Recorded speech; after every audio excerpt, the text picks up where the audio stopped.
Apesar de ser um amigo já há alguns anos, eu creio que é a primeira vez que o Alvin está connosco e por isso nós estamos muito honrados. Eu pedi àqueles que, estando mais atrás, se puderem chegar-se à frente. Eu sei que geralmente quem está mais atrás é porque tem crianças e que eventualmente possa ter de circular, mas na medida do possível eu gostaria só de convidar todos a podermos chegar mais à frente e assim irmos habitando melhor a nossa sala. Eu gostava de dizer que estou bastante curioso em relação a esta entrevista, que já tinha ouvido falar muitas vezes da vossa igreja. Estão aqui alguns amigos também. E que nem sequer sabia que Adelaide fazia parte da igreja também. Isto é incrível. Estás com medo? Não estou com medo nenhum, não tenho medo. Esse riso nervoso. É só mais uma experiência na minha vida que eu adoro. Outro dia fui, curiosamente, uma amiga minha... Que se chama Rita, ela propôs-me ir a uma sessão de budismo. Estava um calor desgraçado, era um domingo à tarde, e eu queria ir para a piscina, e depois lembrei-me que lhe tinha prometido que ia lá acompanhá-la à sessão de budismo. E depois eu entrei, aquilo era na 24 de julho, e para começar estava um senhor à porta, à minha espera. Eu possivelmente estava à minha espera, estava à espera de outras pessoas, mas ele sabia o meu nome e tudo. Boa tarde, Fernando, estávamos à sua espera. E eu ok, vamos a isso. E depois eu entrei e eu não sabia. Eles ficam ali repetidas vezes, a repetir um mantra qualquer, uma cena assim. E de repente eu estava lá e eles estavam há 10 minutos a repetir a mesma coisa. E eu estava a sentir muito, mas mesmo muito, como direi... Havia uma sensação de intrusão, tipo, estou aqui, estou a assistir uma coisa que se calhar eu não deveria estar aqui a fazer, ou se aqui estou, deveria estar também a dizer isto, não é? Pronto, mas foi assim uma experiência um bocado surreal e não me converti ao budismo, mas achei engraçado. Nós não te vamos obrigar a repetir nenhum mantra, não te preocupes. Ok, se não há mantras aqui, estou mais descansado. Não há mesmo, graças a Deus. Olha, e estas coisas da religião deixam-te nervoso, ansioso? Não me deixa nada. Eu tive uma profunda educação católica, fiz, como toda a gente da minha geração, fiz a primeira comunhão e não fiz a solene, não é? E não fiz a solene porquê? Porque na altura eu era muito miúdo e dava uma série de desenhos animados que era o Misha. O Misha que depois chegou a ser o símbolo dos Jogos Olímpicos de Moscovo. E eu adorava o Misha, e aquilo era à mesma hora das cenas lá para a comunhão solene, das cenas dos encontros. E eu achei que era preferível o Misha do que a solene, e pronto, hipotequei. Mas a minha relação com a fé, antes de tudo, dizer que respeito imenso as pessoas que a têm. Acho que é uma ajuda, acho que é mesmo uma ajuda para muitas pessoas. No meu caso, não tenho grande fé, nem em mim às vezes tenho, mas eu acho que a fé pode de facto ajudar muitas pessoas. E, portanto, sou absolutamente adepto dela, desde que ela não sirva para as pessoas se matarem umas às outras. Por exemplo, que às vezes é uma coisa que a fé também faz. E, portanto, esta é a minha relação com a fé. Lembro-me de ser muito miúdo e uma das minhas grandes curiosidades era, de facto, falar com Deus, não é? E lembro-me de estar no quarto e sempre me habituaram a dizer que Deus estava ao nosso lado, não é? Nós crescemos a ouvir isso. E lembro-me de estar no meu quarto, estar assim em silêncio e dizer: estás aí? E Deus nunca me respondeu. Das duas uma. Ou Deus de facto não gosta de mim, não fui escolhido, ou é um pouco antissocial. Deus pode ser bom, mas pode ser um bocadinho antissocial e não querer grandes conversas. Portanto, a minha relação com Deus acaba um bocado aí. E depois, à medida que fui tendo mais informação, fui crescendo, entrando na vida adulta. E depois também notava numa coisa, que era, eu só rezava quando estava à rasca. Basicamente era isso. Isto é, quando estava num aperto, estava assim, sentia-me apertado, rezava. Isto é, ali existia Deus e não sei o quê.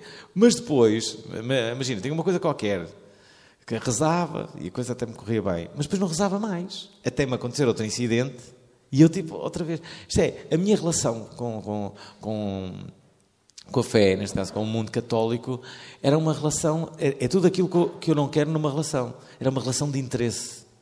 Isto é, eu quero que as relações tenham interesse, mas esta aqui era interesseiro, entendem o que é que eu estou a dizer? Eu era brutalmente interesseiro. E depois, pronto, desisti. E neste momento, olhem, quando estou a arrasca, não sei o que é de fazer. Não rezo nem nada, olha, tipo, vamos a isso. Mas olha, o teu contacto com a Igreja Batista fez-se muito através do Tiago, não é? Do livro que ele publicou com a tua editora. Que eu adorei. É verdade? Há uma resposta do Tiago que eu estou sempre a... Para começar, um dos programas mais incríveis que eu fiz sobre este tema, o casamento, foi com o Tiago. E eu lembro-me de falar dele por causa daquela história que os casais têm de separação de bens e não sei o quê. E o Tiago Cavaco, convém não confundir aqui as coisas, e ele dizia-me que quando se foi casar também pensou nessa coisa da separação de bens. Pai, cada altura disse, mas isto não faz sentido nenhum, não é? Eu vou casar, isto é amor, portanto vai mesmo assim. Se tiver que correr tudo mal, olha, correr tudo mal. Pronto, mas eu casei-me assim com... É verdade que o livro do Tiago foi um dos livros mais vendidos da tua editora? É verdade, é. Isso não deixa de ser surpreendente. É muito surpreendente, é muito surpreendente. Atrás do Raminhos? Não. Atrás de Raminhos, sim, atrás de Raminhos. Também era difícil ganhar ao Raminhos, não é? Sim, é o segundo livro mais vendido. Incrível. Eu devo confessar aqui uma coisa, que é, eu não tenho jeitinho nenhum para o negócio. E, portanto, eu tenho uma editora... basicamente para quê? Que te dá prejuízo. Mas eu nunca penso dessa forma. Eu penso na minha realização pessoal. Sim. Há pessoas que se realizam, sei lá, dando grandes voltas ao mundo, gastando dinheiro comprando roupa. Eu realizo-me fazendo cenas. E uma das cenas que eu faço é esta editora, que é um servidor de dinheiro, mas que não... Como é que eu ia te explicar? Não fico triste com isso, não é? Não, tenho ali coisas que me orgulho muito de ter editado aqui o livro do Tiago Cavaco. Agora vou editar um livro que vai ser arriscadíssimo, que ainda não sei como é que vou fazer aquilo, que é um livro do Bordal II, sabem quem é? O Bordal II. É um artista absolutamente incrível e vai ser o livro mais dispendioso da editora. E tenho quase a certeza que vou ganhar um dinheirão com ele. É quase certo. Eu acho que estás a aproveitar o facto da editora estar em alta, não é? Sim, para fazer uma boa aposta. E vamos apostar mais. Por que não é? Não, mas isso do casamento... A história do casamento. Eu tenho uma vida... Como é que eu direi? Desgraçada? A minha vida é um bocadinho invulgar. E eu não penso muito na ideia de casamento. E quando penso no casamento... Essa imagem de me casar é uma coisa que nunca me passou pela cabeça. Ao contrário de ter um filho, que me passa muitas vezes pela cabeça. Passa muitas vezes, tipo... ter assim um filho, mas concebê-lo. Mas concebê-lo, qual era a alternativa? Sim, não é ter um filho, não é comprar um filho, não é conceber uma criança, fruto do meu amor por alguém. Muito bem. Isso eu percebo. Agora, aquela coisa, a instituição casamento, a mim, era capaz de me casar com alguém se essa pessoa aceitasse que vivêssemos em casas separadas. Querias um casamento à Rita Lee. Sim, mas era uma coisa que era... Eu vivia no terceiro direito e ela no terceiro esquerdo. E tínhamos os dois a chave. E dormíamos juntos todos os dias. Decidíamos à noite... Mas depois ia cada um para a sua casa. Não, decidíamos, olha, queres dormir cá hoje ou dormiu aí hoje? Era uma coisa assim. Já percebi. Mas alguém já quis casar contigo? Isso já aconteceu? Já aconteceu. É incrível. Já aconteceu. Uma pessoa irresponsável. E foi por isso, és daqueles que não ia escolher uma pessoa que quisesse casar contigo, é isso? Eu estou tentado a contar uma das melhores histórias de sempre. Desde que tenhas cuidado. Desde que tenhas cuidado. Não, vou-vos contar, porque é uma história é demasiado surpreendente. Bom. Eu vou contar esta história porque ela é demasiado boa. Há cerca de 2 meses eu conheci uma... É uma história que é boa e é um tanto ou quanto dramática ao mesmo tempo. Vocês já vão perceber. Eu conheci uma pessoa, uma miúda, pela qual, como direi, apaixonei-me um bocado. Há 2 meses? 2 meses. Apaixonei-me assim um bocado pela miúda, fomos jantar. Não houve sexo. ela tinha vindo de um relacionamento grande de cerca de 9 anos e, portanto, estava há cerca de 2 meses sem ninguém. Tanto tempo assim, é? É verdade, é incrível. A grande travessia do deserto. E estávamos a falar sobre isso e não sei o quê. E ela, da altura, disse-me, olha, há uma coisa que eu quero que tu saibas, eu sofro de epilepsia. E eu, ok, mas isso dá-te de forma muito, muito, muito frequente. Ela disse, olha, dá-me uma vez por mês. E eu disse, olha, mas se te der, o que é que eu tenho que fazer? E ela explicou-me lá o que é que eu tinha que fazer, tinha que pôr de forma lateral, exatamente, sabes isso? Pronto, ok. E ela explicou-me isso. As coisas... passaram-se assim algumas coisas, como eu disse, não houve sexo, uns beijinhos e tal e coisa. Aprendeste qualquer coisa com o livro do Tiago? Sim, é ainda verdade, bem? aprendi com o Tiago, Contente? fui calmo. E o que aconteceu foi incrível. Eu falei com ela depois nos 2 dias a seguir, até estava a haver um certo clima e, de repente, ela teve uma cena de epilepsia, uma coisa no ouvido e perdeu a memória. E a cunhada dela, a primeira pergunta que lhe faz, depois ela ligou-me, a cunhada, não é? Disse assim, então não sei o quê, estavas a falar com o Alvin, e ela diz assim, eu conheço Fernando Alvim. Não acham isto inacreditável? Portanto, isso é genial. Ela com grande espanto disse, eu conheço Fernando Alvim. Portanto, estou a ver a sorte que eu tenho em relação às... Eu adoro estas histórias. Estava muito indeciso se havia que contar ou não, mas acho que vocês merecem ouvir. Eu acho que esta história é demasiado boa para ser verdade, mas é autenticamente verdade. Pronto, enfim, ainda bem que gostaram. Ainda bem que partilhei convosco. Depois disto vai ser muito difícil continuar a conversa. Pois é. Depois desta história é incrível. Esta história é demasiado boa, sim. A verdade é que nós começámos a conversa, começaste a falar, e ainda bem, eu gosto que as conversas comecem assim, sem te apresentar. Mas já há pouco nós falávamos disso ali em baixo. Qual é que é a palavra que melhor te define? Humorista ou apresentador? Tu dizias que não és humorista, mas és um tipo engraçado. Mas ficou uma pergunta na minha cabeça. O que é que parece mais presunçoso? Dizer-se que é humorista ou dizer-se que se é engraçado? Pois não sei. A tua pergunta é boa. E deixa-me dizer que eu não gosto nada de ter a pressão do humor, sabem? Como eu faço muitas vezes programas que nada têm a ver com humor, gosto de estar à vontade para não o fazer. E se tu te apresentas como humorista, tu não podes estar à vontade para não o fazer. Porque tu, se és humorista, não é?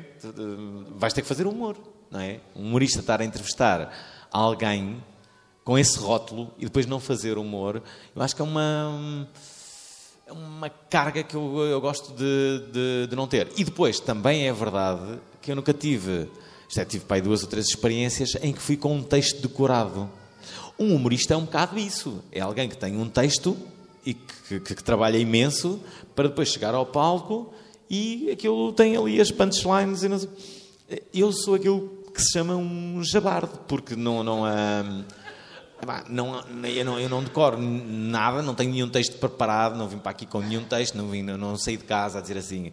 E isso traz-me alguns problemas, que é uma coisa que eu com muita frequência penso. Ainda outro dia ia apresentar uma cerimónia de grande responsabilidade para a revista Meios e Publicidade, e era uma cerimónia de grande responsabilidade porquê? Porque estavam lá os diretores das televisões todas, porra.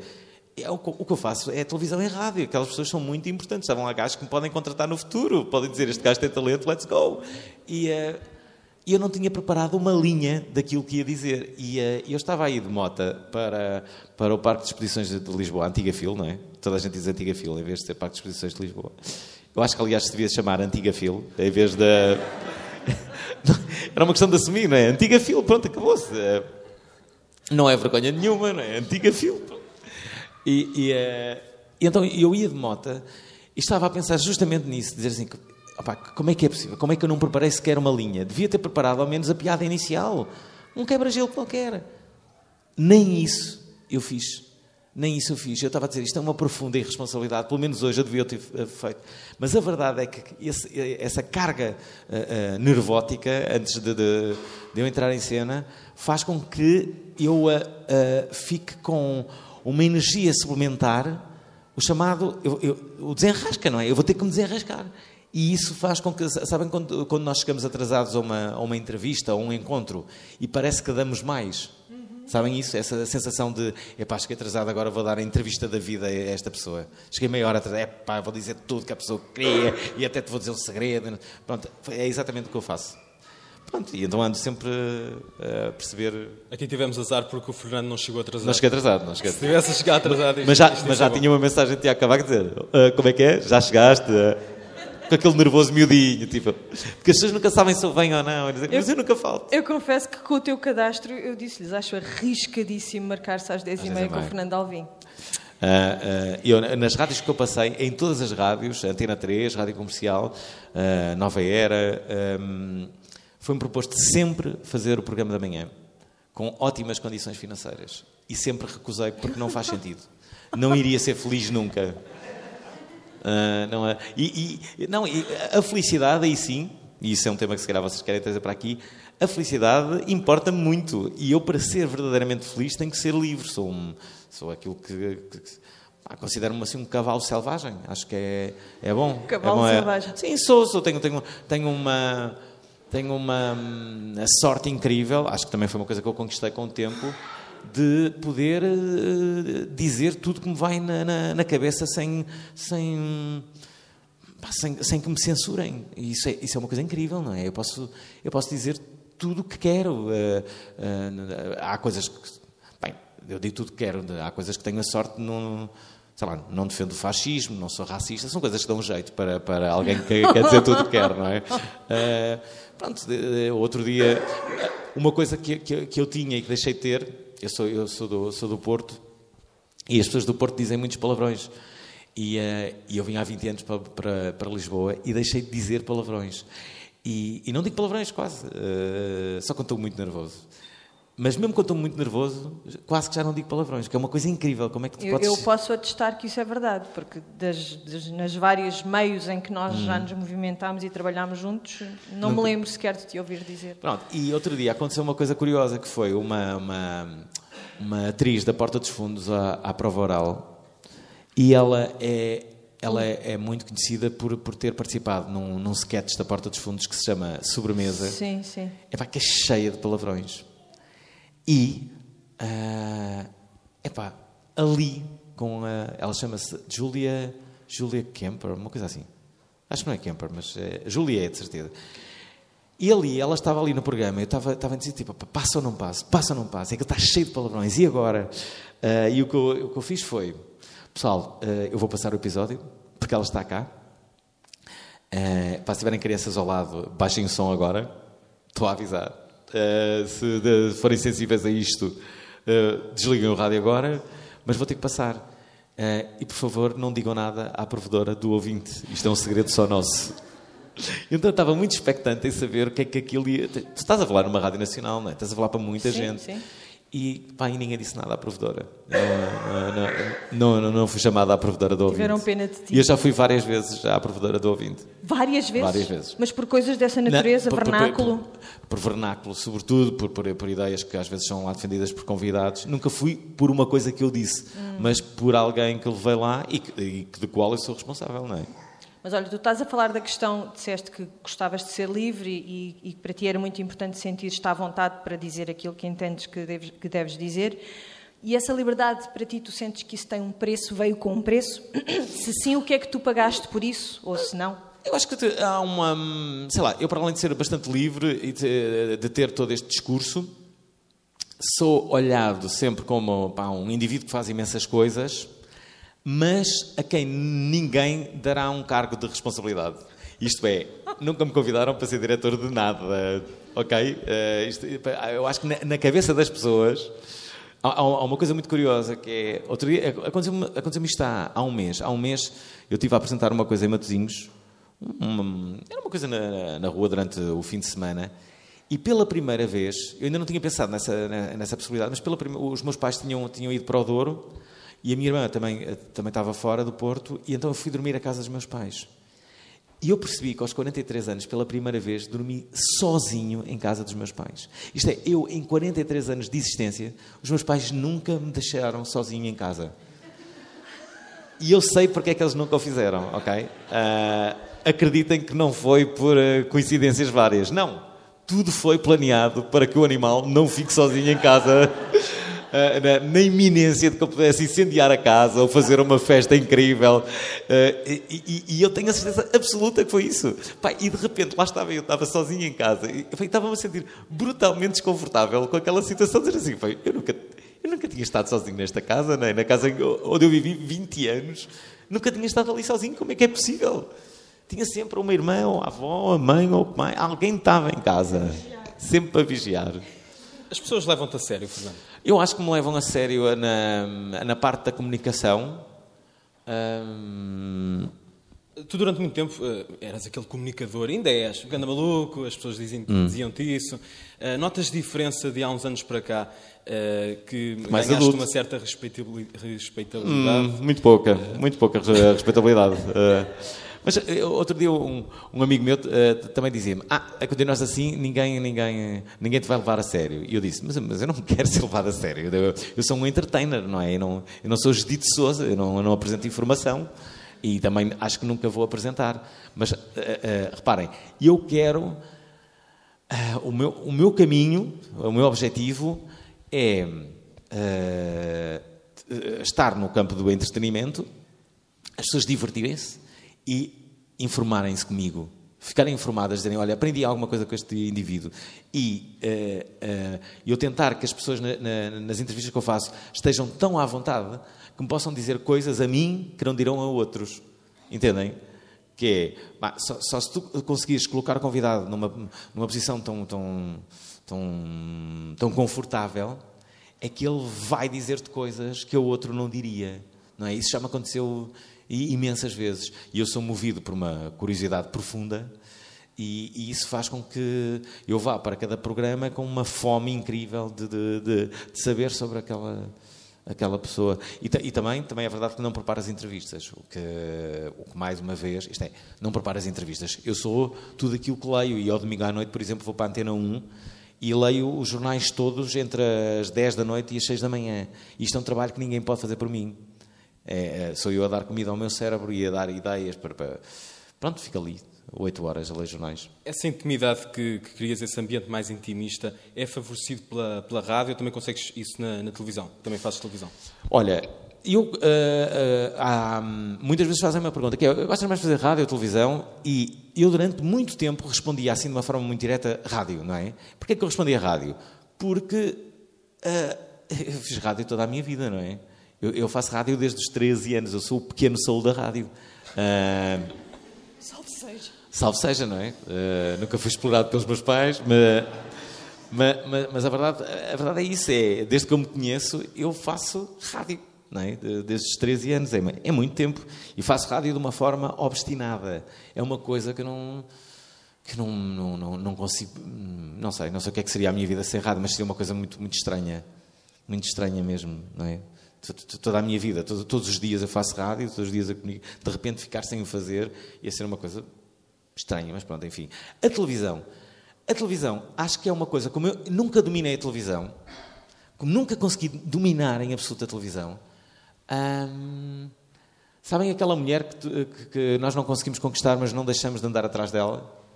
Isso, para mim, é a televisão. É aquela mulher que eu gosto, mas que ainda não consegui conquistar em absoluto. Tem-te dado muitas negas a televisão? Tem. Olha, a última nega que tive foi um programa que eu achava que ia ser incrível, que era o Avô Fugiu de Casa, que era um programa para velhinhos, basicamente. Eram uns Jogos Sem Fronteiras para velhinhos. Aliás, o Urias chegou a escrever o indicativo para aquilo, depois acabou por o Charles fazer um outro e ficamos com o Charles. E a minha ideia era essa. Entre as várias... isto é a parte que se calhar vocês desconhecem, mas entre as várias coisas que eu faço a nível social, eu estou claramente apostado nos séniores. nos velhinhos. Porquê é que isso acontece? Porque acho que as crianças têm imenso apoio já. Há muitas pessoas com associações para as crianças e acho que os nossos séniores são muitas vezes maltratados. E por isso mesmo, eu apresento há vários anos a Gala Sénior, que é uma gala que existe, que é incrível a Gala Sénior. Eu vou às lágrimas sempre, às lágrimas de rir com eles, porque eles adoram cantar fado, adoram contar anedotas, e depois aquilo há uma gala e eles vão lá, adoram dançar. Epá, aquilo é o freak show completo. E eu vou apresentar sempre aquilo, faço questão. Este ano até vai ser as Caldas da Rainha e lá estarei a apresentar a Gala Sénior. E divertimos muito. E eu acho, sinceramente, que eles são, a da altura, menosprezados. Chegas ali a uma altura tipo 65 anos e estás velho. O que quer que digas, este gajo está velho, não ligues ao que ele está a dizer, é só velhice. E antes, se calhar, não era assim. Portanto, essa é uma... E o avô fugiu de casa era isso. Era dar o outro lado dos velhinhos, tipo, grandes jabardos, eram os velhinhos mais divertidos de todos. E depois aquilo... para começar, teve um cenário que era horrível e que eu não tive controle sobre ele, diga-se passagem.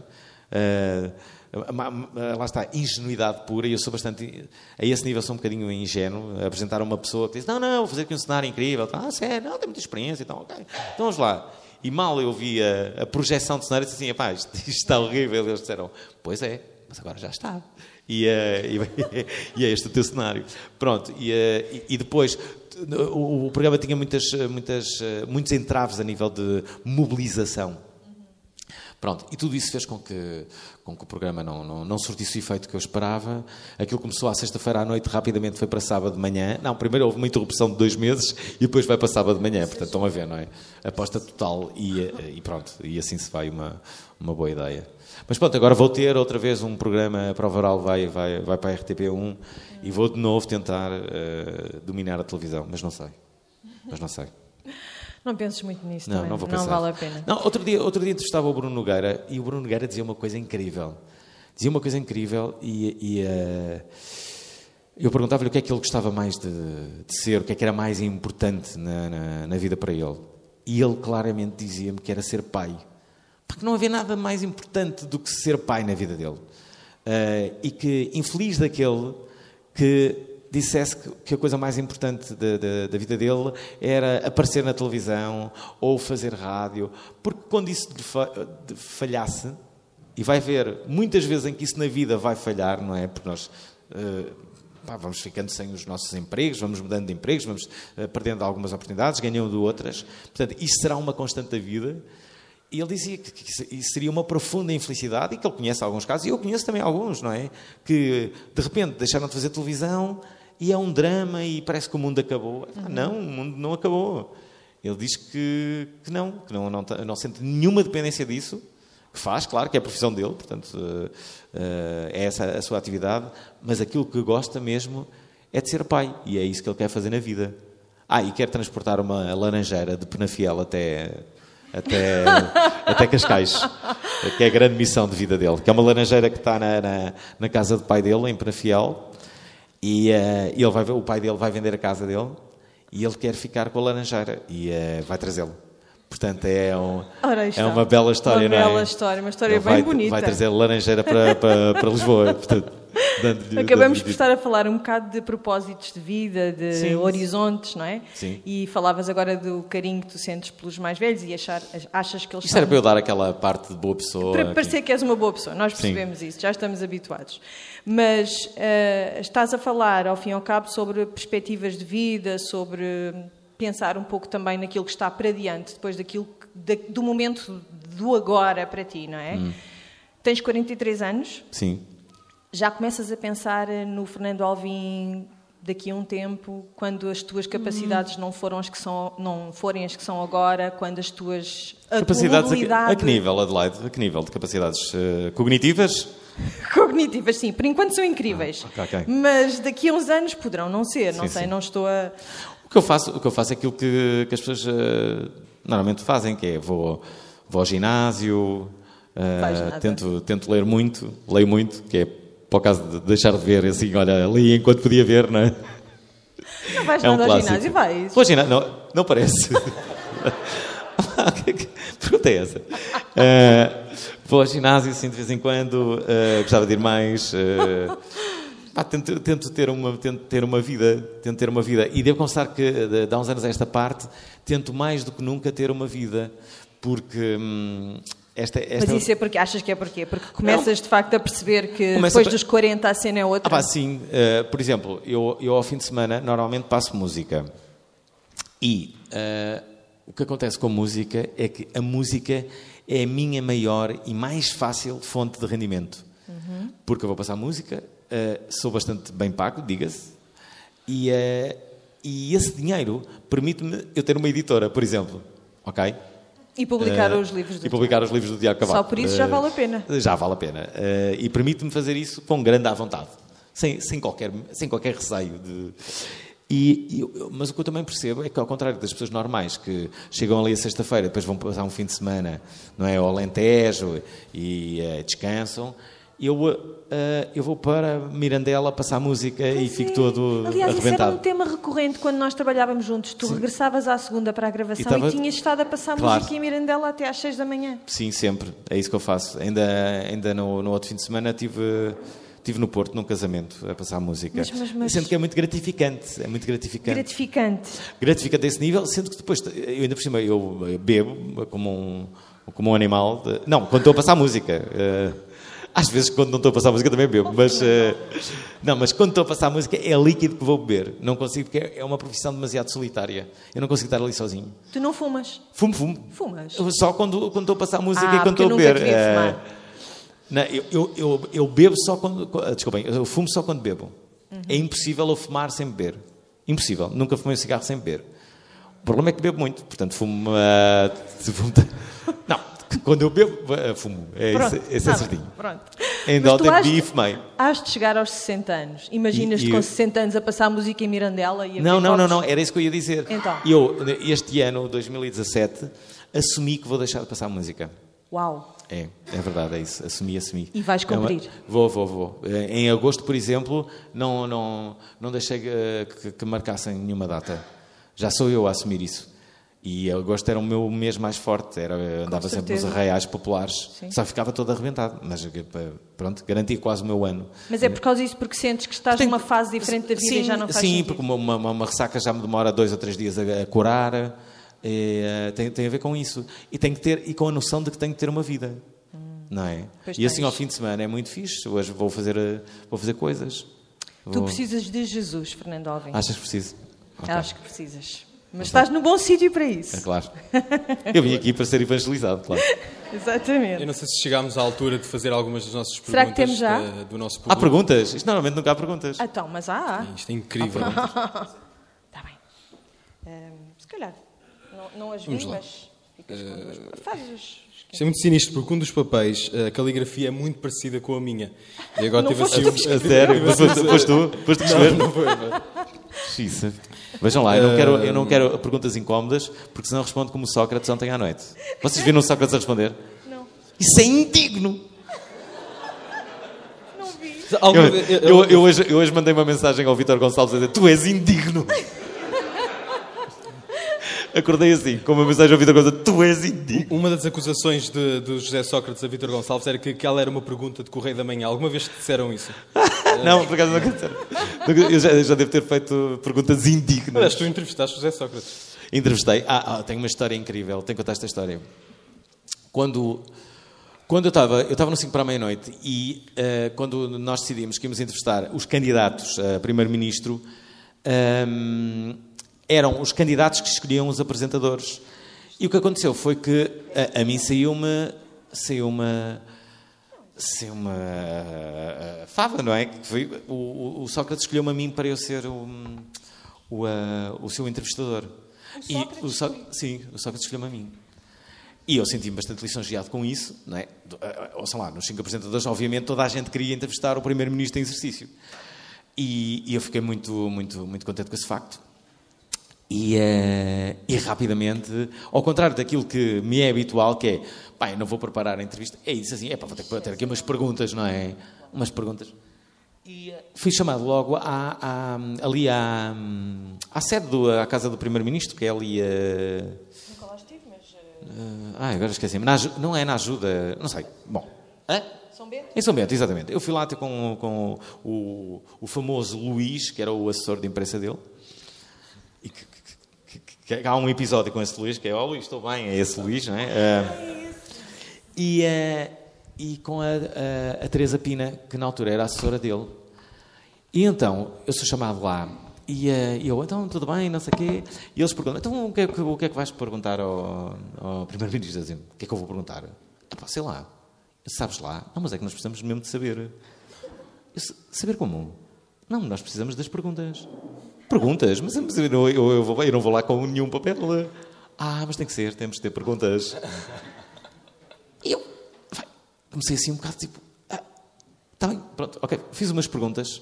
Tipo naquela base, só naquela atitude, vamos lá calar estas pessoas, fazer umas perguntas. Enviei um mail e eles respondem-me a dizer assim, olha, tudo muito bem, esta, não podes fazer. E eu, não posso, desculpem, eu não estou a perceber nada, não posso fazer, como assim? Mas como é que eu não posso fazer? Não podes fazer, são perguntas que não podes fazer. É um Primeiro-Ministro, se queres entrevistar um Primeiro-Ministro... Chegaste a fazê-las? Não. Não, e depois, a da altura, muitas ideias passaram-se pela minha cabeça. Uma delas foi, então não quero, estou a ser censurado e não sei o quê, nunca vou ser censurado na minha vida. Pensei... E depois o que eu pensei foi, mas isto pode ser uma bomba que me pode rebentar nas mãos. Porquê? Porque se eu agora disser publicamente, eu não vou entrevistar o engenheiro José Sócrates porque ele tentou censurar-me ou a sua equipa, as pessoas vão ter várias interpretações. Uma delas vai ser, olha, o Alvin, coitado, pobre coitado, nunca entrevistou um Primeiro-Ministro e agora quer-se fazer notar e agora diz que vai ser censurado. Outra, olha, deve ter amigos de direita, agora quer influenciar as eleições e quer tramar o Sócrates, estás a ver? Havia uma série de coisas assim, não, eu vou entrevistá-lo. Até porque depois, quando eu chegar lá, eu posso fazer o que quiser, ele ali não me vai dominar. E havia uma pergunta, eu nunca mais me esqueci dessa, que era uma pergunta que eu lhe queria fazer há muito tempo, a ele ou a qualquer Primeiro-Ministro em exercício, que era, no meio de uma conferência de imprensa, em que as pessoas estão, o que é que acha do aumento do IVA e não sei o quê, e eu ir lá com o microfone e dizer, desculpe, o que é que acha do amor? Assim, no meio daquilo, do amor, não é? E era giro ter esse momento. E então, uma das perguntas para o Sócrates, que ele sabia, era, Sr. Primeiro-Ministro, o que é que acha do amor? Isso está no YouTube. Quando eu pergunto a Sócrates, Sr. Primeiro-Ministro, o que é que acha do amor? Ele, Alvin, que grande pergunta. Não, está lá, vocês podem ver no YouTube. Como diria Camões no soneto, estás a ver a ideia? De certeza. Isto é José Sócrates, ele não me surpreende nada. De certeza que José Sócrates tem muitas saudades desses tempos. Deve ter. Em que responderia o que é o amor. Pois. Temos aqui uma pergunta que diz assim, o Trás para a Frente na RTP Memória é o espelho da nossa identidade. Como é que a malta mais nova, da meia-idade, pode ser saudosista? É algo que é muito português? Há uma coisa que eu retive nessa pergunta, que é a malta da meia-idade. É a primeira vez que me tratam como malta da meia-idade. É incrível. Já cá estou na meia-idade. É oficial. Há aqui uma espécie de negação. Isto é a primeira vez que aconteceu na minha vida. Meia-idade. Na meia-idade. É que antes diz, malta mais nova, vá à meia-idade. Há aqui uma negação. Tão bom. A pergunta é se aquilo é um reflexo? Sim, se é um reflexo da nossa identidade, se é algo muito português, ser saudosista. Olha, eu por acaso não sou nada saudosista. Não és? Não, nada. Rigorosamente nada. Mas a retroescavadora, vais buscar... Está bem, mas, já olha, gozaste comigo na retroescavadora. Já? Pois que bom. Por acaso eu agora ando à procura de umas imagens da RTP, do Manuel Subtil. Lembram-se do Manuel Subtil? Sim. São umas imagens incríveis que eu tenho essa memória de infância. O Manuel Subtil foi alguém que se meteu na RTP, tornou-se... exilou-se na RTP, então basicamente ele assaltou a RTP, meteu-se lá porque a RTP lhe devia dinheiro, não é? E depois havia o direto, eu lembro-me deste direto, ali ainda na 5 de outubro, com a repórter a dizer, eles depois falavam sempre muito baixinho, não é? Porque havia-se Manuel Subtil está então barricado aqui na RTP, todo momento, e eu ouvi-se Manuel Subtil a dizer, eu vou matar Eu vou matar! E eu queria esse som do Manuel Subtil a dizer eu vou matar. E andamos muito à procura disso, se conseguirem arranjar. Eu agradeço-vos imenso. Bom, estava eu a dizer que eu não sou nada saudosista, embora tenha estas memórias. Porquê que eu não sou nada muito saudosista? Embora eu não menosprezo o passado, não gosto nada de viver dele. E desconfio muito das pessoas que falam imenso no pretérito perfeito. Aquelas pessoas dizem, porque eu fiz, está sempre a usar ali o passado, então, e agora? Se a pessoa está a usar muito pretérito perfeito é porque já não tem grande presente ou não tem nenhuma perspectiva sobre o futuro. Aliás, eu tinha uma ideia que era fazer a RTP Futuro, que era um canal onde só se experimentavam ideias. Era só isso. RTP Futuro. Então não era giro.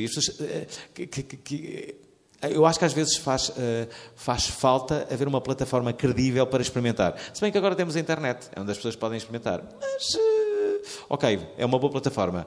Mas se calhar podia haver ali uma ajuda suplementar. E isso podia ser a RTP Futuro, que chegasse a mais pessoas e desse ali. Mas voltando ao passado, e voltando à retroescavadora, desde que estou naquele programa, eu tenho sentido que tenho aprendido imenso, sobretudo com o Júlio Isidro, que é a maior enciclopédia que alguma vez eu conheci. O Júlio Isidro ele sabe tudo sobre tudo, sabe os nomes, as datas. Eu com 43 anos não sei data nenhuma, não sei nome de ninguém. E Júlio Isidro sabe tudo, em que dia é que foi, a que hora, onde estava e com quem é que estava. E tenho percebido melhor o nosso passado e as pessoas que marcaram a sociedade portuguesa. A esse nível pode ser um reflexo. Eu gosto muito de fazer aquele programa e acho que há muitas pessoas que o veem. É um dos meus preferidos. Olha, tens aqui um recado. Bem-haja pela sua luta em prol da peste grisalha. Cá está. Vou continuar. Eddie Murphy ou Jim Carrey? Jim Carrey. É a pergunta? Eddie Murphy. Ok. Se bem que eu gosto dos dois. Há uma entrevista com o Eddie Murphy um dia que tem a ver com aquilo que nós falávamos no início, com a pressão ou não de fazeres humor ou de seres ou não humorista. E o que ele dizia é que ele, embora fazendo humor, que não estava feliz todos os dias, não é? Há uma canção dos Clã que da altura a Manuela Azevedo canta: feliz a 100% é 100% pateta feliz. Isso é um pateta, não é? Aquela pessoa que está sempre feliz e não sei. Isso não existe, não é? Tem que haver dias melhores. E o que ele dizia, que lhe acontecia muitas vezes, é que ele ia no trânsito e as pessoas apitavam e diziam: smile, guy, estás a ver? Que era, não, isso não tem sentido, não vou agora estar a sorrir, não é? Pá, eu estou no trânsito, estou como vocês, estou chateado com isto, vou estar a sorrir porquê, não é? Não faz sentido. Mas eu gosto mais do Jim Carrey. E outro dia também vi aquele vídeo onde, ao que te indico, ele está com uma grande depressão, não é? Pois, parece que sim. O que não é invulgar em humoristas, aliás. Sim, os humoristas Há uma parte incrível nos humoristas que é, como à partida eles são pessoas muito rápidas e atentas, acabam por sofrer mais. Isto é, um humorista nunca é inocente, embora pareça. Isto é, o humorista faz tudo para parecer inocente, mas é a pessoa menos inocente que vocês podem conhecer, porque ele rapidamente percebe onde é que está aquela situação, de que forma é que pode adulterar todo aquele sentido, não é? O humorista se eu tivesse que desenhar uma fórmula que explicasse o humor, não sendo eu aqui nenhum mestre do humor nem nada que o valha, eu diria que seria uma linha reta onde as pessoas todas pensariam que tu ias virar à esquerda e tu viras à direita. Pronto, basicamente é isso o humor. É o inesperado. Sim. É o inesperado que te faz rir. Sendo que o humor surge nos humoristas normalmente por uma questão defensiva. Eu acho. É sempre uma defesa. Eu acho que comecei a fazer humor e comecei a fazer cada vez mais, a usá-lo, ao perceber que isso me dava enormes vantagens a todos os níveis. Com as outras pessoas. Na sim. receptividade que elas te podem... Estava aqui até a pensar com as raparigas, por exemplo. É um bom processo para conhecer algumas... Pronto. A menos que elas depois se esqueçam de ti. Sim, podem se esquecer de mim depois, não é? As mulheres gostam sempre dos homens que as fazem rir, mas depois acabam por casar com os que as fazem chorar, não é? Gostam sempre com os homens que as fazem... Isso é um clássico. O humor, como disseste, é uma ferramenta poderosa. Podes conquistar uma pessoa, manipular uma pessoa com o humor. Claro. Mas não achas que hoje em dia há humor a mais nas redes sociais? No sentido em que toda a gente quer ser engraçada? Sim. Uma espécie de ditadura. É verdade, é. Há uma ditadura do humor. E essa ditadura do humor... Sabes que já falei muitas vezes sobre isso. Agora tens um podcast em que entrevistas precisamente humoristas, sim, não é? Sim, que é o Com o Humor Não Se Brinca. E nesse podcast, outro dia, o Diogo Batáguas, que é um stand-up comedian, ele disse uma coisa muito, muito curiosa, que não tem a ver com isto, que é, há um moralismo absoluto agora no Facebook. Para além de haver esta pressão toda a gente tem que ter graça, toda a gente tem que ser assertivo, toda a gente tem que ter um rasgo luminoso de criatividade no Facebook. Este moralismo vigente, não é? O humor é uma coisa fraturante. Ora, se é fraturante, de certeza que vai deixar algumas pessoas zangadas e chateadas. Só assim é uma boa piada. Se for uma coisa consensual, desculpa lá, não, isso não existe. Isso não existe no humor, não é? Uma piada consensual. Vai haver alguém que vai ficar chateado com aquela história. O visado, pelo menos, e os amigos do visado vão ficar. E o Diogo Batáguas dizia uma coisa curiosa, que é, qualquer dia, e isso vai acontecer, se é que já não está a acontecer, tu, para veres uma pessoa na sua máxima liberdade de expressão, vais ter que ir vê-lo no seu espetáculo de stand-up comedian. Entendes o que é que eu estou a dizer? Ele não vai dizer aquela grande piada no Facebook, porque ele vai ser muito censurado. Ele vai dizê-la no espetáculo das pessoas que gostam dele e que sabem qual é a linguagem dele e que, portanto, estão preparadas para isso e que pagaram o seu bilhete para o ver. Então, aí ele pode dizer o que quiser, não é? Então as pessoas vão começar cada vez mais a ir aos espetáculos de stand-up, neste caso stand-up comedy, por saberem que eles ali gozam da sua plena liberdade. Acho que concordam com aquilo que eu estou a dizer. Pronto, e em relação à pressão, um professor, por exemplo, os professores sofrem muito disso. Eu sou filho de professores. E, sei lá, o meu professor primário não era uma pessoa com grande humor, mas era um extraordinário professor. Aliás, eu devo ao meu professor primário o meu benfiquismo, que é uma coisa incrível, não é? Morava no Porto e sou de Benfica. Devo a esse professor primário. E ele não era uma pessoa, não tinha grande humor. No entanto, tinha outras coisas. Era super dinâmico, era criativo. Não sei se era muito criativo, era disciplinado. Na altura também era assim, os professores eram todos assim, não é? Não tinha grande humor, mas era ótimo. Eu conheço pessoas que não têm grande humor, mas que são ótimas. Sendo que o humor dá sempre um toque às pessoas, não é? Todas as pessoas gostam do humor. Olha, está aí o Uria, eu adoro o humor do Uria, gosto do humor aqui do Tiago também, que são pessoas que têm humor. E há uma pessoa que eu adoro o humor dele, que é o Julião Sarmento, não sei se conhecem. O Julião Sarmento é assim, um incrível artista plástico. E eu lembro-me de uma vez, eu entrevistava o Julião Sarmento para o 5 para a meia-noite, e estávamos nos bastidores. Estávamos assim a falar, sabem, aquela conversa descontraída, não sei o quê. E uma coisa importante, eu nas entrevistas aproveito sempre o que as pessoas me estão a dizer antes, embora elas não saibam. Não, eu aproveito sempre isso, estou a falar, não sei o quê, e depois na entrevista as pessoas até ficam chocadas, este gajo está a dizer uma coisa que falou comigo, estás a ver como é que é possível? E então eu estava a falar com o Julião Sarmento, e ele estava a falar de cinema comigo, e não sei o quê. E ele estava a dizer, o Keanu Reeves é um canastrão. E não sei, que canastrão que é o Keanu Reeves e não sei o quê. Esse gajo, meu, deviam-me parar esse gajo e tal. O cinema português, mas tu não gostas de cinema? O cinema português. O cinema português é uma porcaria, não sei o quê. Para o cinema não há nada de jeito, não sei o quê. Resumindo e concluído, a coisa passa. E eu, não sei, para a meia-noite, já em direto, estava a falar, não sei o quê, e digo assim, Julião Sarmento, então, olha lá, e sobre o Keanu Reeves? O que é que tu achas do Keanu Reeves? E diz o João Sarmento, Keanu Reeves, excelente ator. Excelente ator.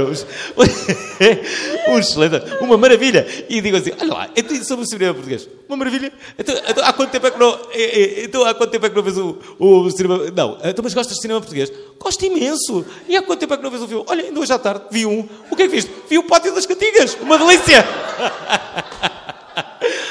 Eu lembro-me de estar a ir às lágrimas, a dizer assim, como é que alguém pode estar a mentir desta forma? Vi o Pátio das Cantigas, uma delícia. Percebem? E só alguém munido de grande capacidade de humor é que pode fazer uma coisa destas. Eu gosto quando as pessoas desconstroem as coisas e me surpreendem. Há pessoas que me conseguem surpreender sempre. sempre, sei lá, olha, o Vítor Rua é um músico incrível que me consegue surpreender sempre. O escritor Pedro Paixão é incrível, é incrível, é incrível. Ele consegue, são pessoas que dizem tudo o que lhes vai na cabeça. Lá está, são um bocado cavalos selvagens e é isso que depois... É isso que tu gostas, pois? É isso que eu gosto. Nessa nota do riso e de às vezes não se ser tão levado a sério por causa daquilo que se faz, de se fazer rir os outros, o que é que tu achas do provérbio? É a pergunta, muito riso, pouco siso. Pois, durante muito tempo, esse provérbio fez com que, por exemplo, os políticos, na sua grande maioria, não se rissem, não é? Porque pensavam que essa atitude de seriedade era importante passar no público e que, lá está, alguém que se risse muito poderia perder chances de vir a ser, por exemplo, um primeiro-ministro.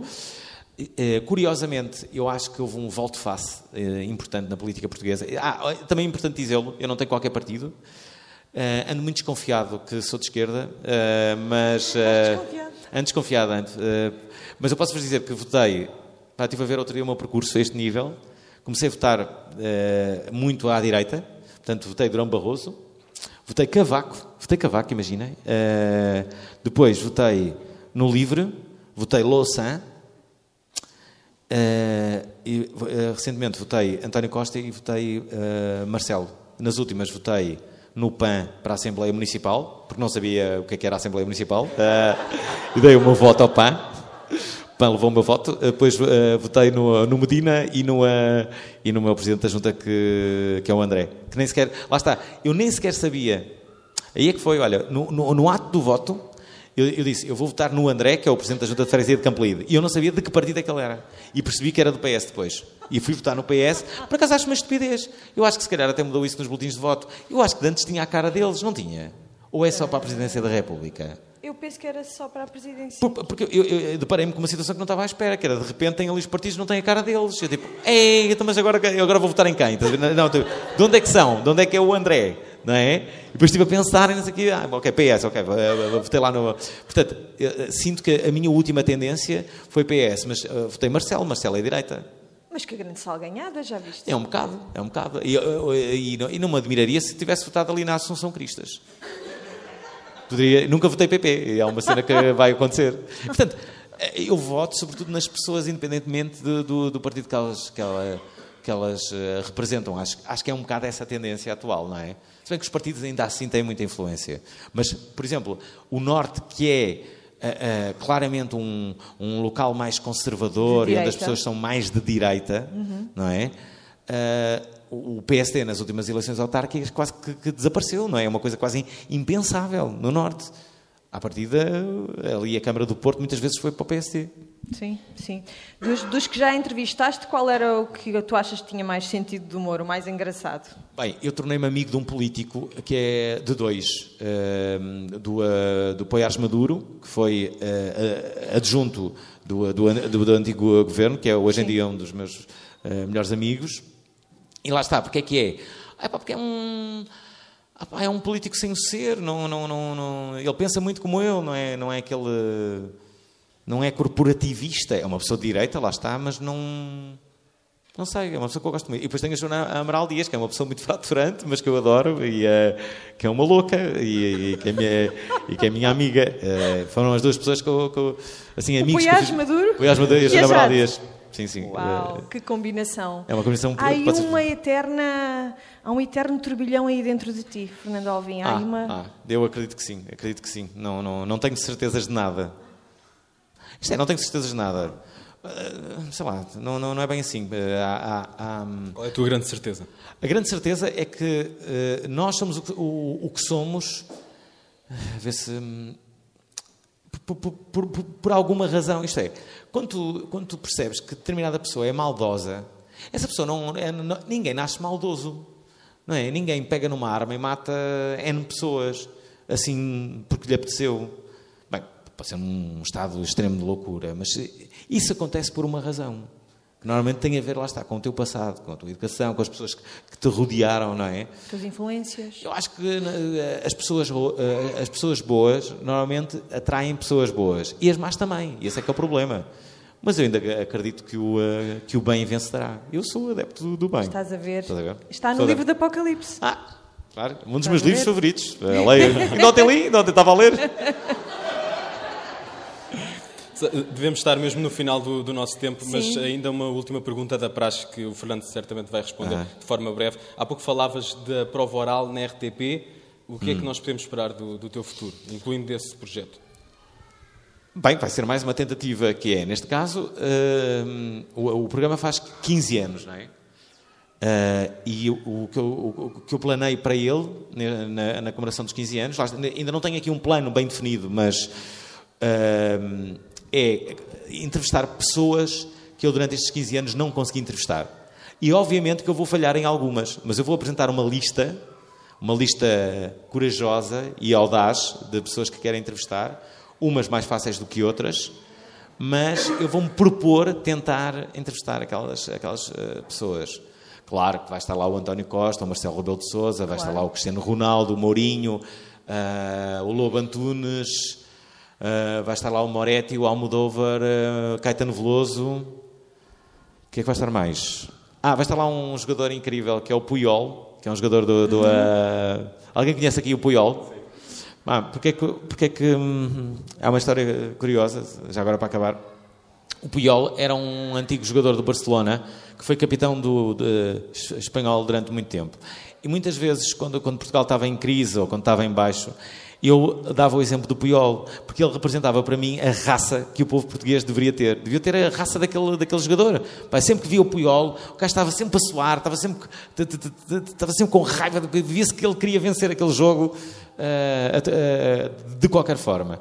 E então, eu, por missão, achei que deveria inscrever-me no Instituto Cervantes para começar a aprender espanhol, para entrevistar um dia o Puyol. E sempre me perguntavam as pessoas porque é que eu estava no Instituto Cervantes a aprender espanhol, eu dizia, porque um dia vou entrevistar o Puyol e vou precisar disto. Oh, não. E uma amiga minha, que era diretora da Galp, que é a Isabel Calado, que mora atrás mora aqui a 50 metros, ela foi para Ibiza há 2 anos e foi daqueles barcos maravilhosos e estavam para aí 8 pessoas e uma delas era o Puyol.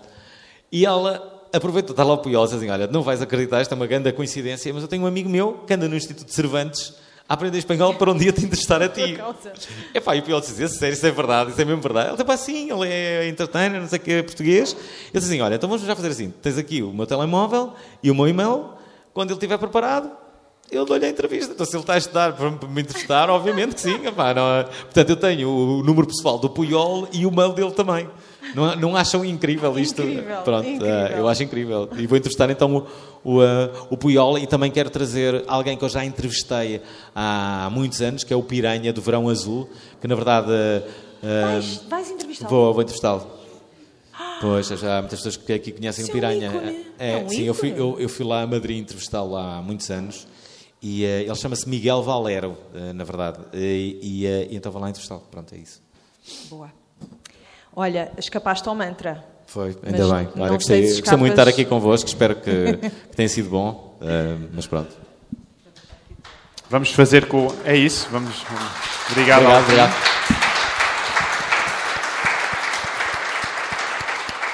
Vamos fazer com o Alvin aquilo que fazemos com as pessoas que amamos, que é vamos orar e vamos pedir que Deus o abençoe.